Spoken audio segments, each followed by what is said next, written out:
am director of DIMACS. This is our lounge, this is our floor. Welcome here. It's great to have all of you here. DIMACS is a math and computing research center. It's based here at Rutgers and has several academic and corporate partners up and down the East Coast. The mission of DIMACS is to conduct research, to catalyze research, and to develop educational programs in the mathematical sciences. This workshop is part of our mission to catalyze research. So the idea is bring people together from different disciplines in order to spark research on a topic that we think is ripe for innovation. So this workshop is part of a multi-year special focus on the topic of mechanism design and decision making. We've had several workshops already on this topic. We will have more workshops on this topic, including one coming up, kind of immediate follow-up on this workshop or related workshop in December in Paris. And Alexis and Fred can give more details about that workshop and welcome many of you to check that out and consider coming to that workshop.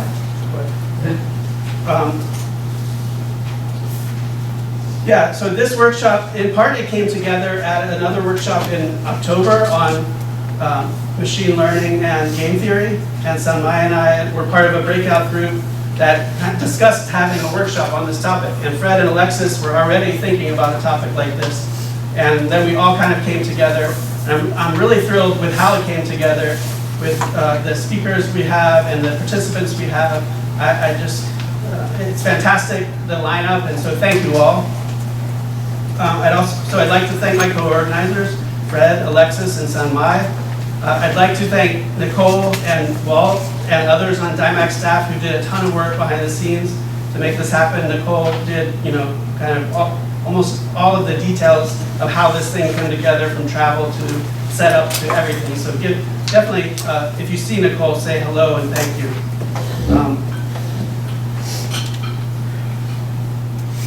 Yeah, I think I've covered everything I wanted to say in the opening remarks, so I'm absolutely thrilled to get started. And on that note, well, I'll just remind speakers, we've built into your time period, we'd like to have some time for questions, so try to leave at least 5 minutes for questions within your time period to speakers. And so now I'll just turn it over to Fred, who will introduce our first keynote speaker. Thank you, Dave. And welcome everybody. So this is a topic that here at DIMACS we've been particularly interested in over many years, because we started as one of the Mathematical Sciences Research Institutes way back about 2013 when we did a year on mathematics for planet Earth. And we continued that here at DIMACS with a 5-year program. And we've been looking ever since to figure out how we're going to jumpstart the continuation of that. So this seems like a great opportunity. And what I'd like to stress here is that we have a great group. And we're not just here to hear speakers, we're really here to try to engage. And the hope is we can identify ways to continue the discussion that we start here. So we'll try to leave as much time for discussion, especially over lunch. We've got lunch groups.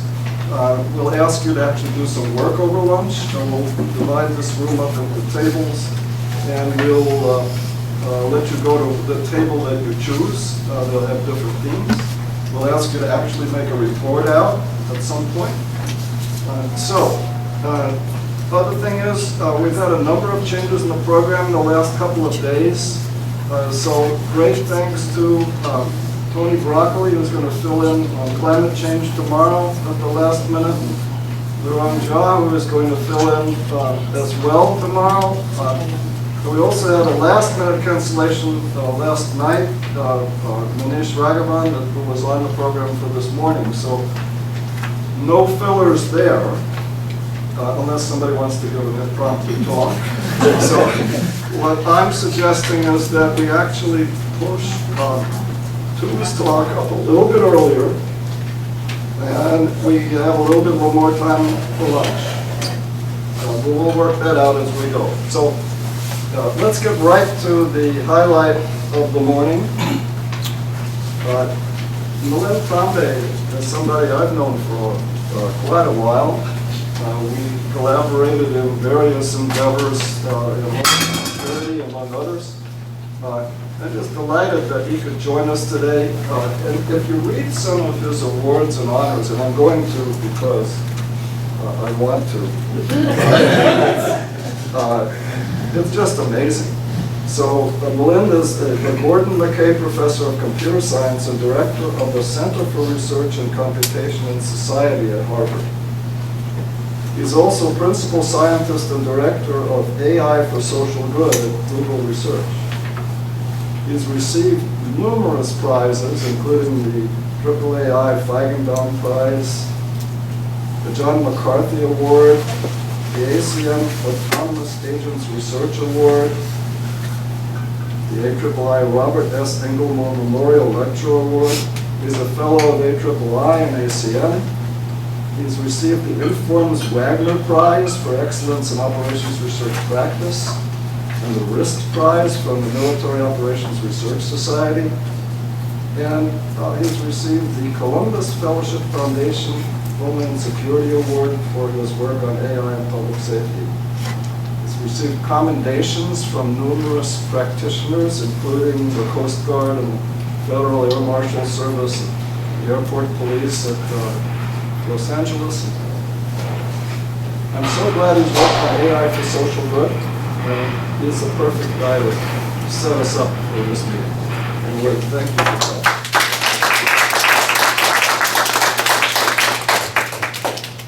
Thank you, Fred. Thank you. Thank you for organizing this workshop. And really, it's awesome to be here. Thank you, Sunman and David, later on, all workshop. So I'm going to talk to you today about AI for social impact. So for the past 15 years, my team and I have been focused on advancing AI and multi-agent systems for social impact, focusing on topics of public health, conservation, and public safety and security. The key challenge is how to optimize our limited intervention resources. So in order to show you that achieving social impact and AI innovation go hand in hand, as well as give you some overview of our previous work. With respect to public health, we have large populations to serve limited number of public health resources. So a concrete example is work we have done with youth experiencing homelessness in Los Angeles. Harnessing the social networks of these youth, we are able to show that our interest maximization algorithms are far more effective in spreading HIV information and reducing HIV risk behaviors compared to traditional approaches. But this work requires innovation in the area of social network algorithms, because the social networks are not given to us ahead of time. With respect to conservation, we have large conservation areas to protect limited number of ranger resources. Concrete example is what we've done in Uganda and Cambodia and Belize. We're harnessing past poaching data. We are able to predict when poachers set traps or snares. And for the past several years, have been able to remove tens of thousands of these snares. This work requires innovation in the area of what we call game security games, which combines machine learning and game theory. And previously, in the area of public safety and security, we've contributed a new model called stack-the-work security games and contributed new algorithms that have been used by security agencies such as the Federal Air Marshals and the Coast Guard and others. So these are all long-term commitments in my group. For example, 12 years of public safety and security that work that migrated into conservation and public health. And they may seem like diverse areas of application, but they're tied together by common underlying models in multi-agent systems. Today's talk, I will focus on some of our newest work in AI for maternal and child care that's tied to the UN SDGs. I'll start with the mobile health program. It's called MHRA, which has about 150,000 beneficiaries, mothers, enrolled at a time in the program. I'll then briefly advertise our recent start of a program to work with Kilkari, which is the world's largest mobile health program for maternal and child care.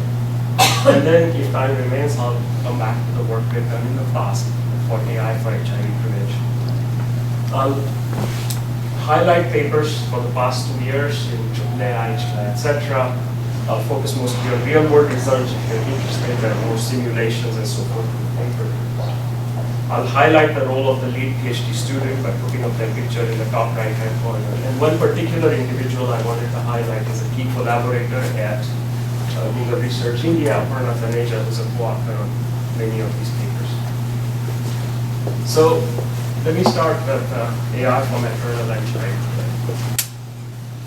So the motivation here is the maternal mortality crisis that we face.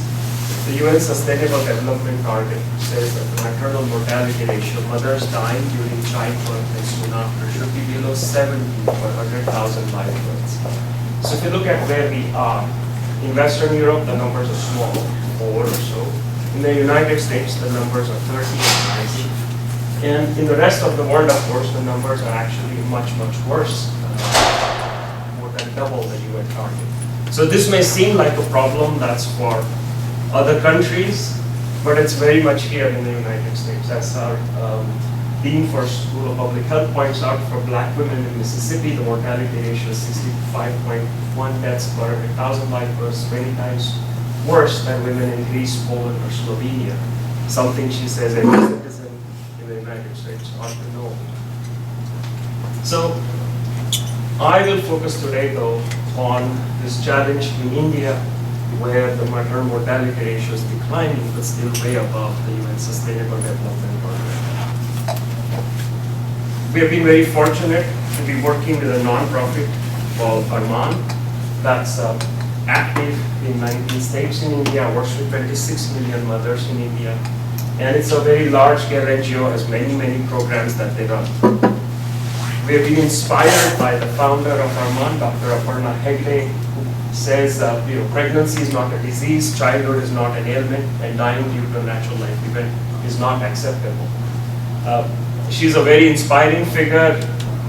Many awards to her name, but for example, Fortune magazine points to her as world's 50 greatest leaders. I met with her in Starbucks in Mumbai 4 years ago, and decided that this was a good, we decided that we could collaborate. And after a lot of discussions on what within our scope of programs for NGO we could work on, we focused on this program, mobile health program called Milind. This is a weekly 2-minute automated voice message that goes out to mothers, exploiting the fact that cell phones are very, very widely available. So it's a message of the kind, you're 3 months into your pregnancy, you should use this health supplement. Or your baby is 3 weeks old, get the baby vaccinated. This is a message, 2-minute, delivered in the local language. The idea is that mothers enroll and they get these messages. 2 million mothers have so far benefited from this program. So 141 voice messages from the time the mother registered all the way to the baby being 1 year old. And it has shown in randomized control trials run by Arman significant benefits, 30% increase in infants with triple birth weight at the end of the year, 29% increase in women who had more than 4 ANC visits, and so forth. So where do we come in? Unfortunately, mothers enroll, and 30 to 40% of the mothers then drop out. They become low listeners. To understand why, we went with Arman to the sites where they enroll these mothers, to the homes of the families that are enrolled. I have grown up in Mumbai and I know many of these places, but going inside the homes of these families who earn way little, they're all families that are way below the international poverty line in terms of their earning power. It is not difficult to understand why, due to economic pressures, people may choose to drop out. So what can we do? So Arman has this call center from where they give out service calls to mothers to try to encourage them to stay in the program. But the call center can only call a small number of mothers. The question is, how can we optimize who they call in order to retain mothers in the program? So consider the fact that there may be 100,000 beneficiaries enrolled in the program. Each of them gets a health message every week. This is an automated voice message. But there is a service call center that can call only 1,000 of these mothers via a live human call, not automated, to talk to this mother. And the question is, which 1,000 should we choose every week so as to maximize the total number of health messages that are listened to? So consider this example where you have one health worker. She has 5 mothers in this example. In her care, 4 shown in red have not listened to a health message, 1 shown in green has. And now she goes ahead and she has to choose only 2 of these 5. So supposing she chooses the first 2 who are shown in red, this turned out to be a good choice. Those 2 turn to green, they start listening. Another one automatically, autonomously turns to green. So this is a good thing. Now she has to decide again next week, who do I call? Which 2 mothers do I call? She chooses the 2 in red, but this turns out to be a bad choice. Not only the 2 reds remain reds, but other 2 greens also turn to red. The point here is that there's a challenge in choosing these 1,000 beneficiaries per week. A service call may not change a beneficiary state, but beneficiaries may be changing their state on their own from listening to not listening. So how do you pick 1,000 out of 100,000? We turn to restless bandits, choosing K out of N arms per week. For those who may not be familiar with restless bandits, each arm, in this case a mother, is modeled as a Markov decision problem. So a mother might be in a bad state, she has not listened to a voice call, or a good state, she has listened to this automated message. We can intervene on this mother by giving her a service call to encourage her or not. And then we have these transition matrices that govern her behavior that we can model. So if we give a service call, probability of transitioning from bad state where she has not listened to this automated message to a good state is 0.8, but if we don't, it's 0.2. So now, in reality, of course, we have 100,000 such arms, and we have to pick 1,000 of these. This is a very difficult problem. So to solve this, one approach that's been used in the literature is compute a Whittle index, a ranking of these arms, where a Whittle index computes the benefit of intervention on that arm. More formally, it's the infimum subsidy you give to the passive action such that the Q value of the passive and active actions become equal, but I'm not going to get into that. Let's just assume that we can rank these mothers. There is no known general purpose algorithm to compute Whittle indices. Fortunately for these kinds of cases, we had created one in Alma's 2016 that we are going to use, and we use so that we can then rank all the mothers and choose the top 1,000 to call. In order to prove asymptotic optimality, there's a condition called indexability that we also proven here. I'm not going to get into that. There's a paper by Weber and Weiss that everybody cites in this literature from 1990 to say this, computing indexability, you get to asymptotic optimality. I'll come back to this point a little bit later on. So now, we've got almost everything, except that we actually don't know the behaviors of these mothers. The transition probabilities are not known. So fortunately, we have past data. For mothers, we have features like income, education, number of children, etc., and engagement sequences. They were in a bad state, got a call, service call, went to a bad state, service call, good state, etc. So from this past data, which we have from collecting data amongst data, we can now do prediction, learning, that maps the mother's features, age, income, etc., to transition probabilities. So given a new mother who comes in, given her age, income, and so on, we can say these are her behavior, these are her transition probabilities. And then we optimize by choosing, computing Whittle indexes and choosing the top 1,000, and now it's time to evaluate. So, this, as far as we know, first large-scale application of restless bandage for public health. We did a study with 23,000 beneficiaries, divided them into 3 groups of 7,667 each. The first group was a restless bandit group, the other group was a round robin, and third was current standard of care. We pulled 225 arms per week, that is, we gave 225 calls in the restless bandit group. It was those with the highest Whittle indices in that week.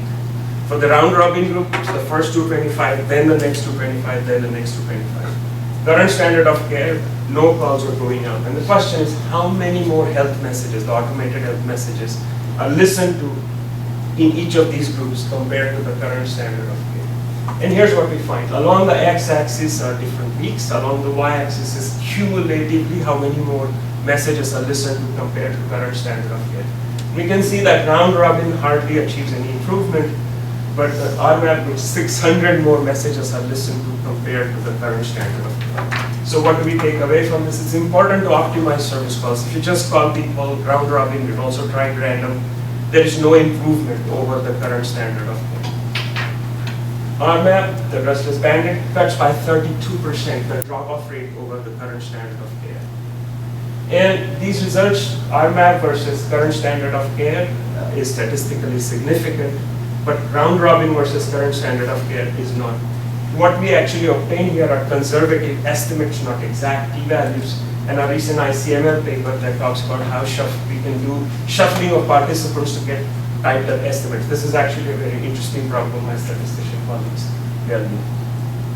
So having done this study, the next question was to deploy this system. So we deployed this. The system is called Saheli. It's an acronym. It also means a friend in Hindi.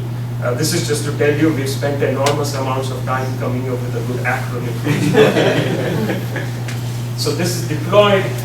It's been serving beneficiaries since April 2022. 150,000 mothers have been served in the system, meaning we are assisting them on with drop-offs prevented from a sample. We can estimate about 30%. And for bottom 25% of mothers who are listeners, bottom 25 of listeners, their total amount of listening has more than doubled to these health messages. So this is clearly seen as a benefit by Dr. Hegde in this video, YouTube video if you wanted to see. We are able to reach out to more and more women each week and get them back into the fold and save lives because of AI, so we're very grateful for what she said. There's also some interviews with the beneficiaries. I'm going to play one for you. Hopefully it will play from the same video.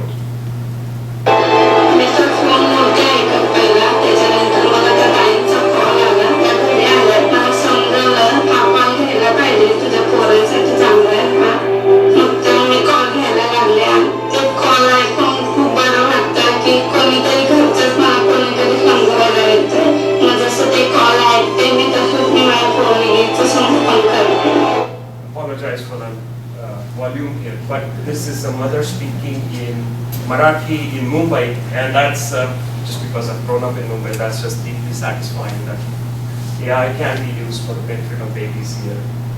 So we've tried to understand why these service calls help. So we did a survey of 500 service call receivers. Did service call help? 60% said yes, 40% said no. Why did they help? Of the 60%, more than 70% said that they got more information about the program, more motivation to keep listening. Who did the service calls teach?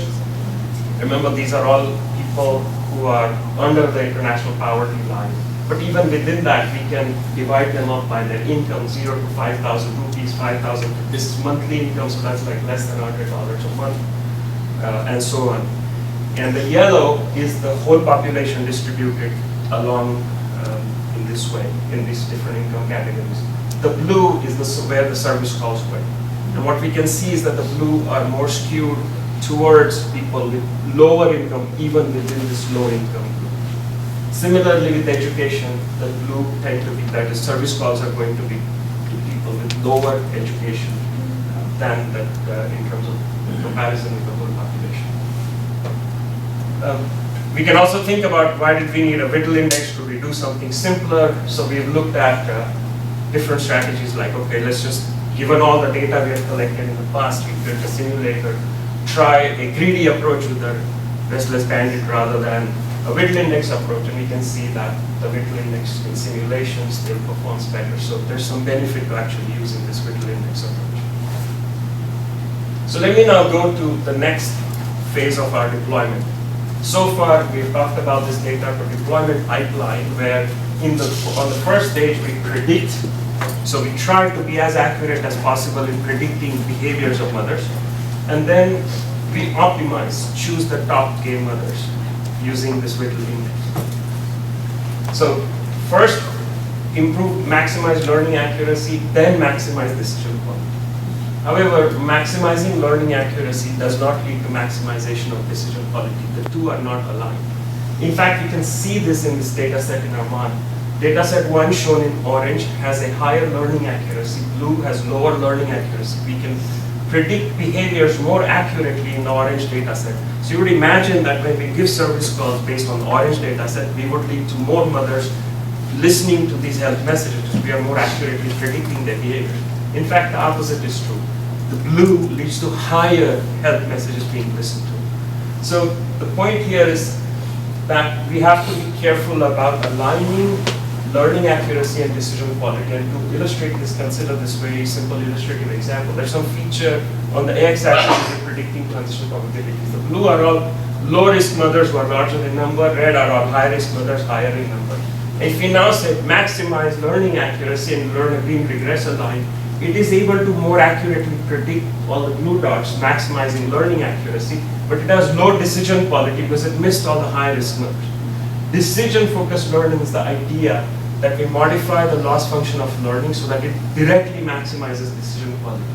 Now it learns this newer green regressor line, which has a low learning accuracy because it clearly is not going to predict very well the blue dots, which are the majority, but it predicts the ones that we really want, which are the high risk mothers, and so it leads to higher decision quality.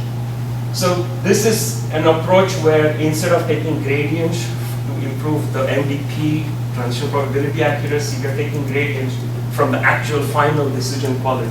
And this requires differentiation through the Whittle index, and so one of the key results here from Thailand, who's the PhD student who did this work, was to show that the Whittle index itself is different. So having done it, we ran another RCT now with 9,000 mothers divided into 3 arms: decision-focused learning, 2-stage model, first learn and then optimize, and then current standard of care.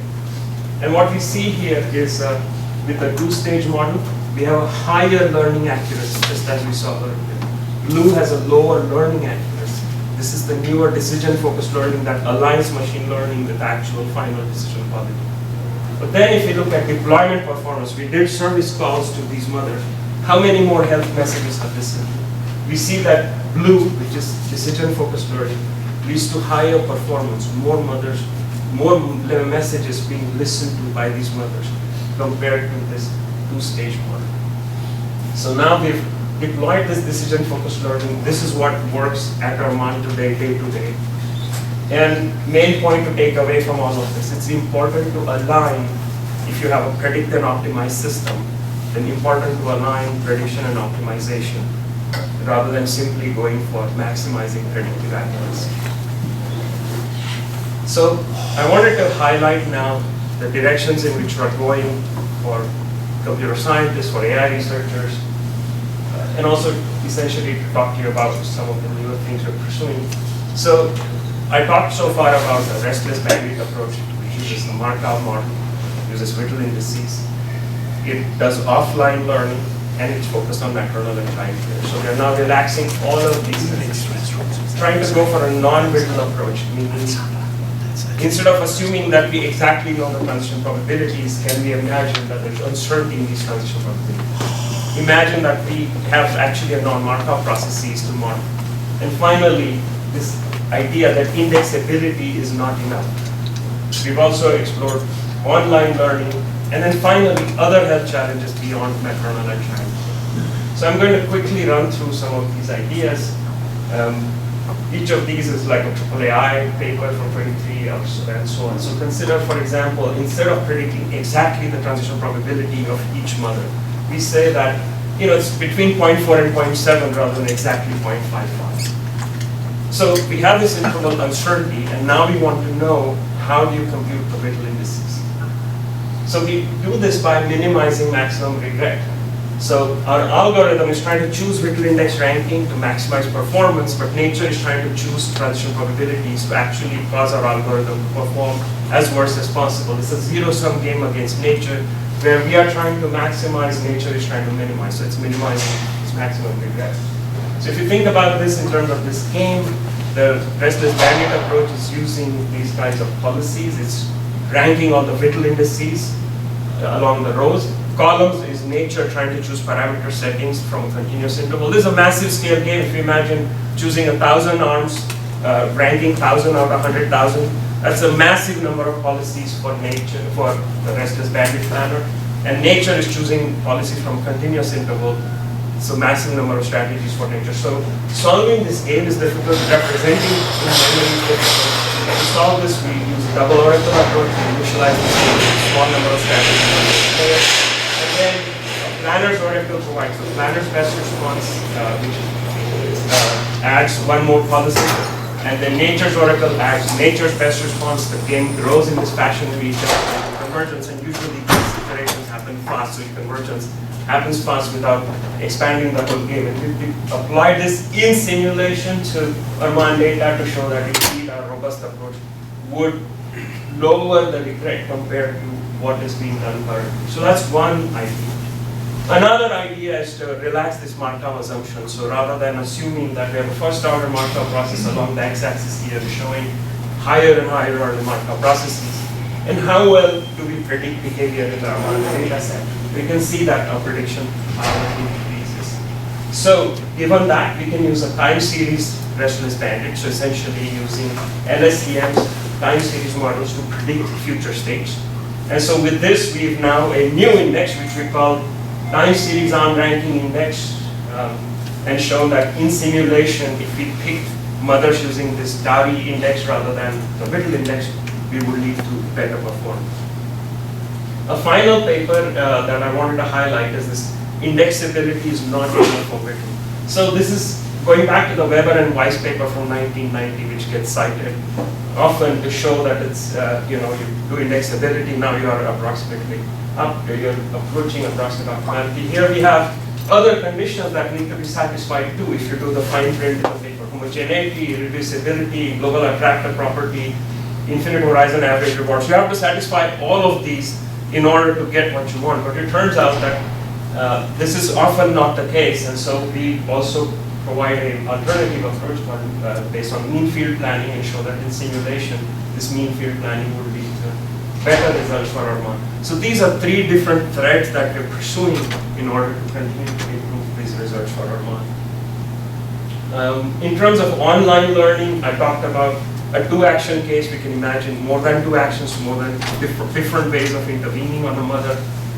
And in particular, this approach called UC Whittle, our confidence bound Whittle, where we select the top K arms, and then based on this top K selection, we maintain confidence bounds on the transition probability. So this is usual upper confidence bound stochastic values approach type style of algorithm, except higher transition probability doesn't mean higher Whittle. So from this upper confidence, we have to compute this upper confidence bounds on the Whittle indices, and then select top K arms. And again, we can show that this leads to lower regret. And finally, other health challenges. We think about something like tuberculosis. It's a similar challenge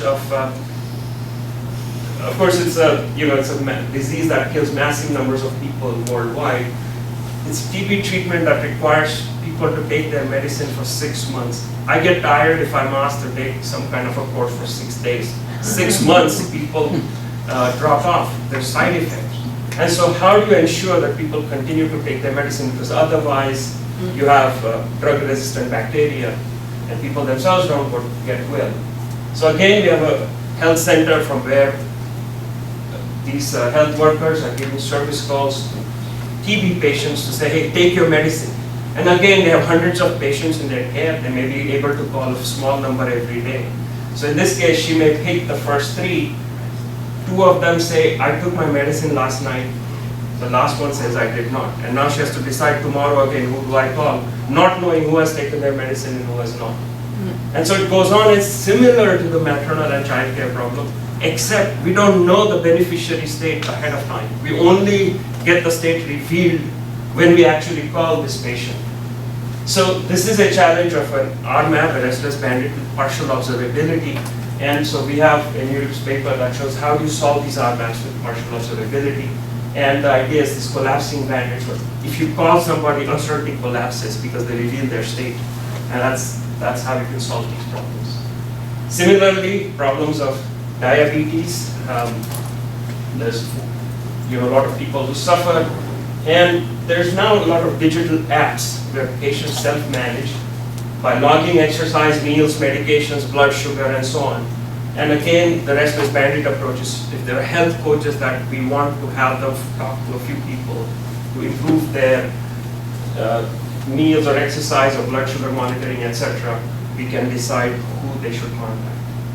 Again, some simulation results showing that RMAP in simulation, this is with publicly available data, could potentially lead to improved performance over current apps. So I'm now going to switch over and talk to you about advertising for the next program that we are getting involved in. We're very excited by this. This is this Keynote program, which is the largest mobile health program in the world. So this is a program that's run by India's Ministry of Health and Welfare. So this advertisement here talks about 5.28 crore audio messages. That's 52 million audio messages going out.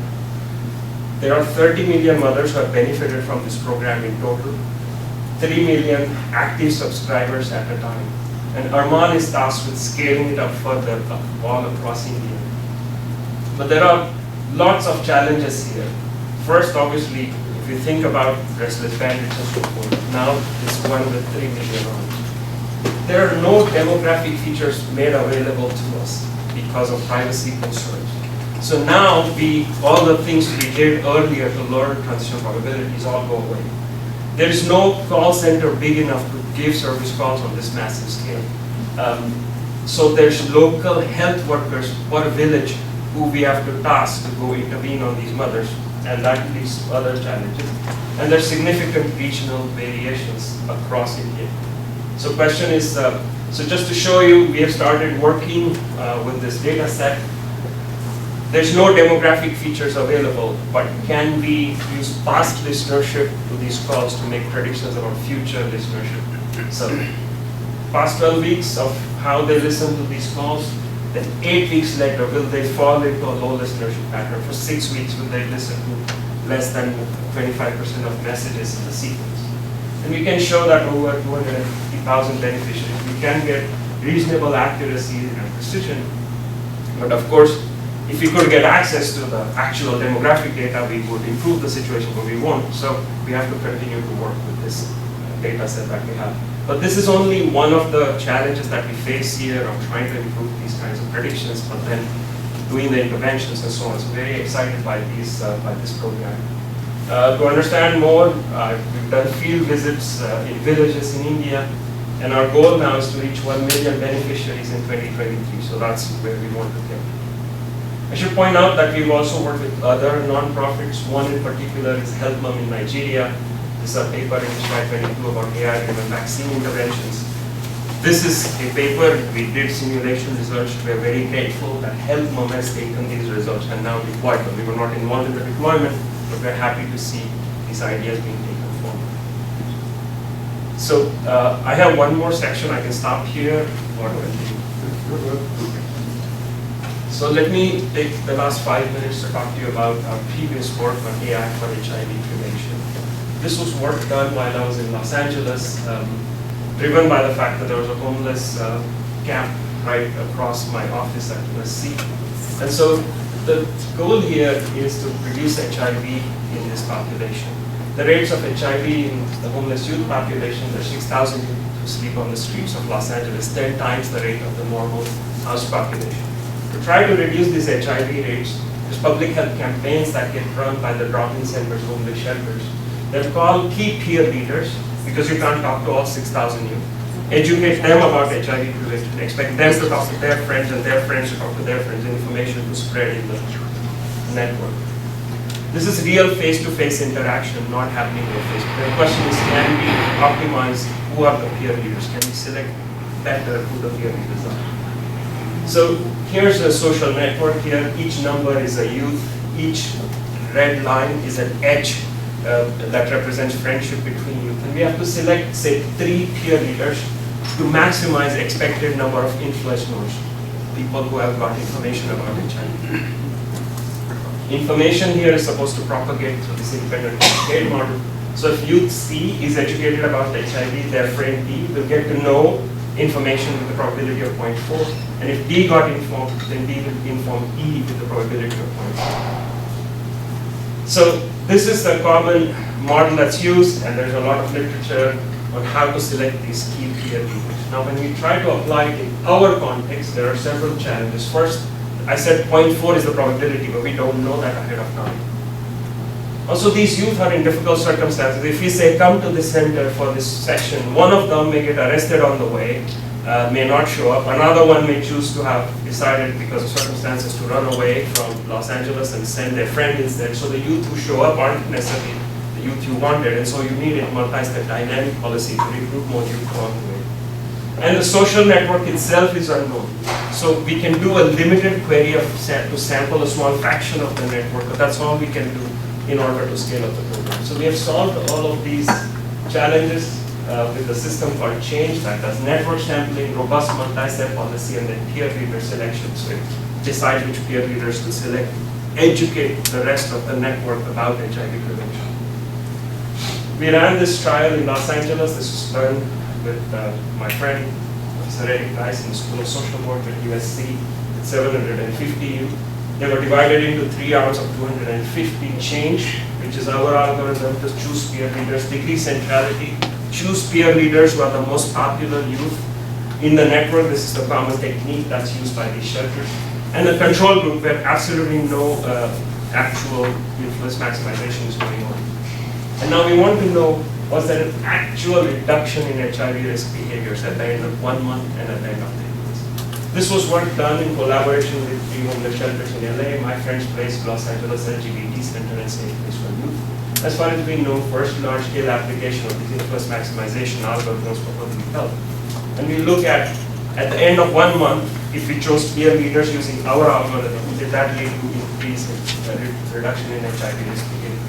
And looking at reduction in condomless anal sex, we can see that we changed. There is a more than 30% reduction, but with degree centrality and control, there is no difference at the end of 1 month. At the end of 3 months, degree centrality approach begins to catch up, but change is superior.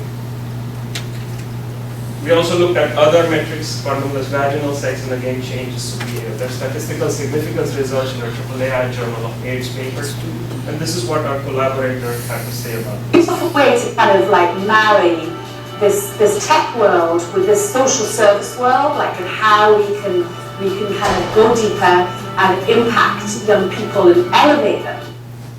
So there's a lot of interesting topics to continue to investigate in the future. One is that influence spread doesn't spread equitably across these different racial groups. So how can we try to improve fairness across groups? And there are many approaches that we've tried.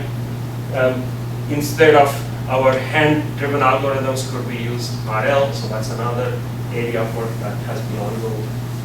So I'll end here with just giving you key lessons we've learned from some of this work in AI for social impact that we've been engaged in since 2006, 2007.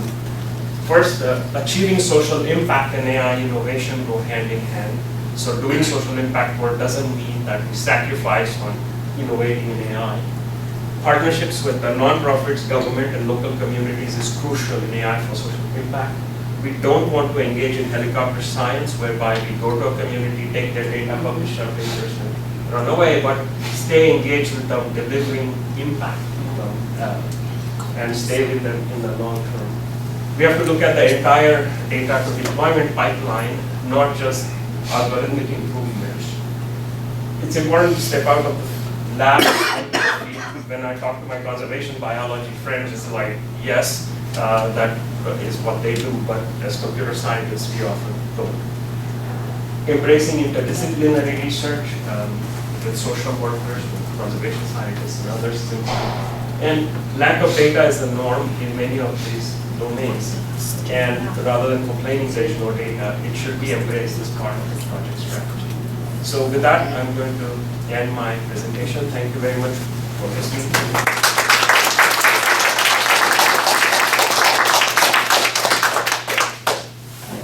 Questions? So there was on your first compliment one, you talked about the bottom 25%. That was the population that I was worried about, the population that was like non-budgeable, right? That they were not listening, and then after the call, they were predicted as not listening still, and so they were the ones that would probably skip. And so I'm wondering for those populations, I mean, part of the bottom 25% of the people that are movable, and the other part is they're not. And And you also showed that 40% of people say that the calls doesn't help them decision making. So should we talk a little bit more about this population? No, that's a good question. There are people who, this algorithm is really trying to say how to optimize this resource, which is the college. So there are people who can't be helped by this resource. And then for them, the intervention strategy would be different. Maybe we have to send actual human health workers to their homes or do something different with them. And so for that, that's generally the idea, that rather than having them be called or harassed repeatedly by giving them calls, we would then say, okay, these are people that are left out of the system, and maybe Arman, you have health workers who can go, you have actual people who can go to their homes, knock on their doors. That's what we need to do. So the numbers I showed you about the 25% of non-listeners who double their listenership, there are indeed, the RMAP, the Restless Bandit, is making some calculations that there are people who are not movable, exactly like you said. And that's what it is trying to do. That's what we are tasked with, how to optimize this resource. There's some amount of discussion that is ongoing right now in terms of continued health study of who's actually benefiting in terms of improvement to health. And then using that information to have started who the service, who get service calls even better. But that's something we're not doing. Thank you for that question.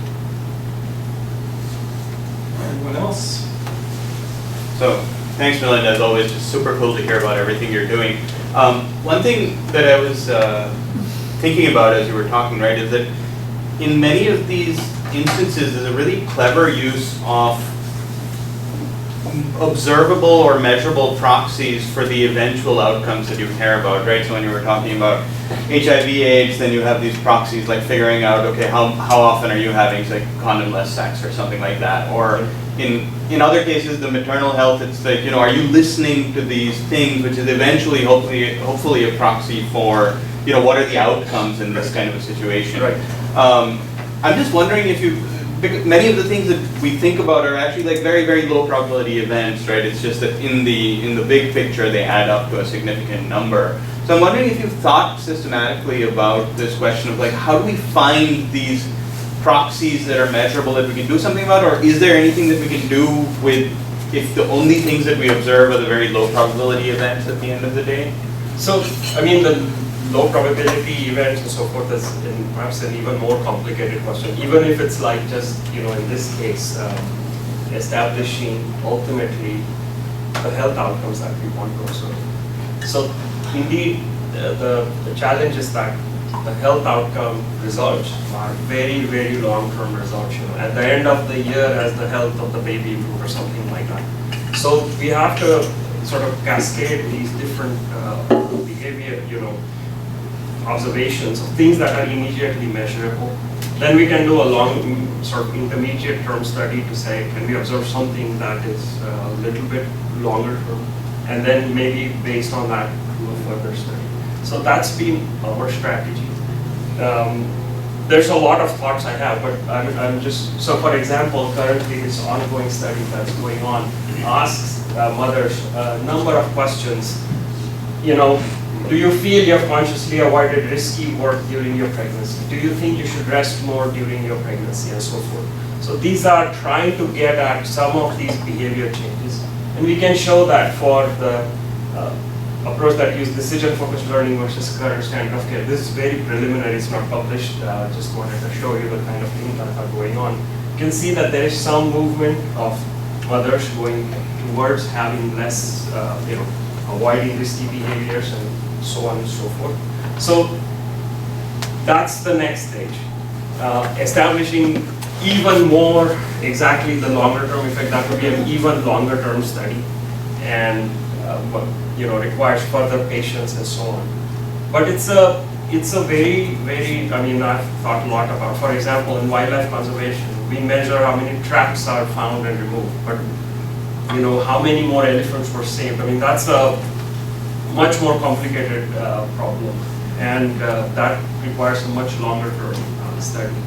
And so I think at least for us in AI for social, it's important to have some kind of intermediate goals, practically speaking, just to get some guidance on whether we are going the right way.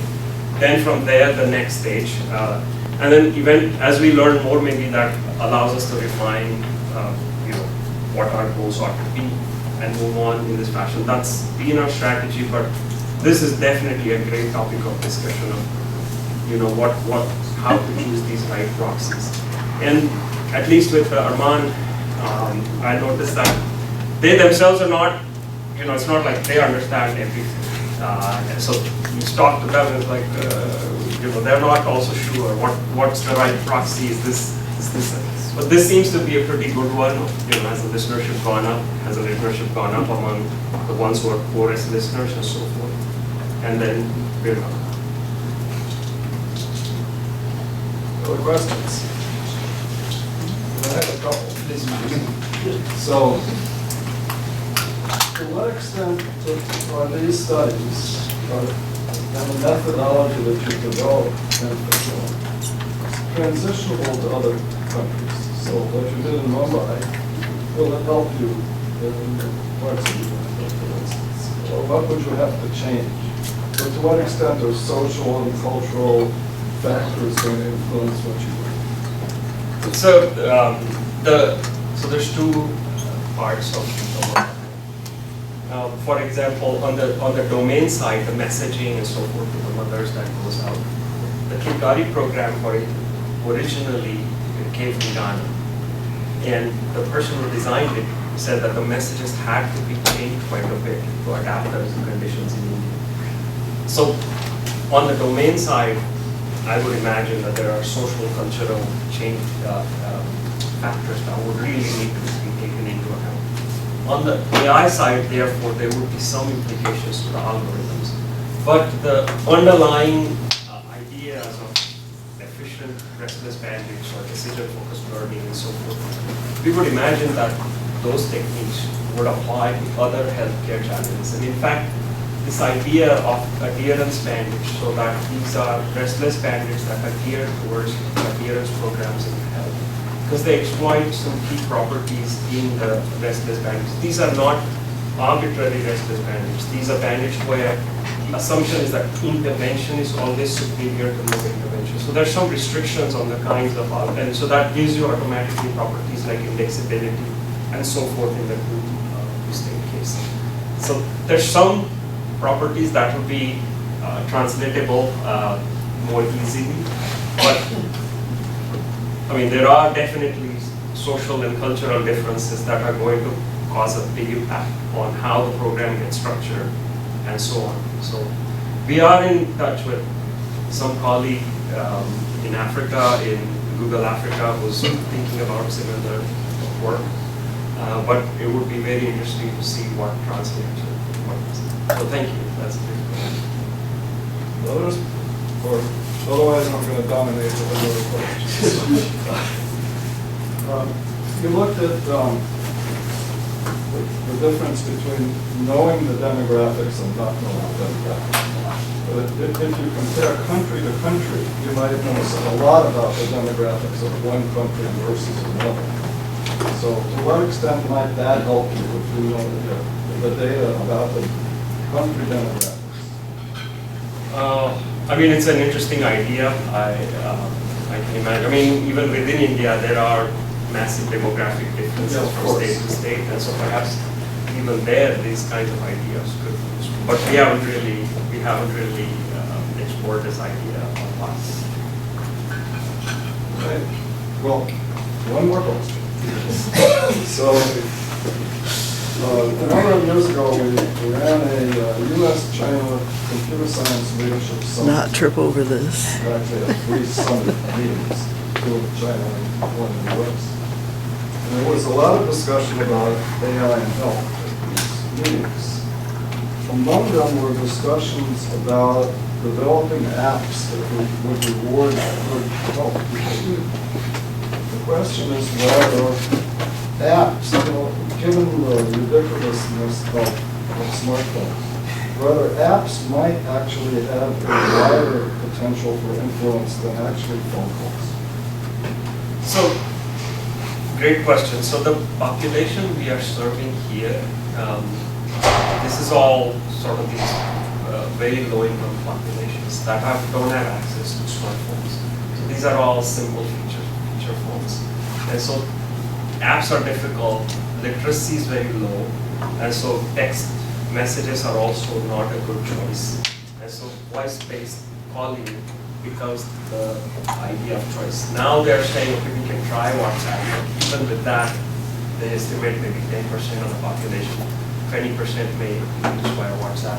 With the rest, even this kind of population, you are required to go with voice on assumption that there's going to be these feature phones, not smartphones. In general with apps, but if you think about something like say diabetes and for say the population here in the United States, that indeed is something that people are trying. For example, Verily has an app that's monitors the phone. So that's something definitely of great interest. But I suppose it would depend on the kind of population, the access to cell phone, access to smartphones, and all those kinds of things. Literacy with the actual being able to interact with WhatsApp and just being digitally literate, in addition to just being able to be literate enough to read what's in a text message. So all these things are going to influence what strategy. Well, great. So now everyone hopefully could see why we invited Milind. Milind, thank you so much. This was a great talk. Thank you so much.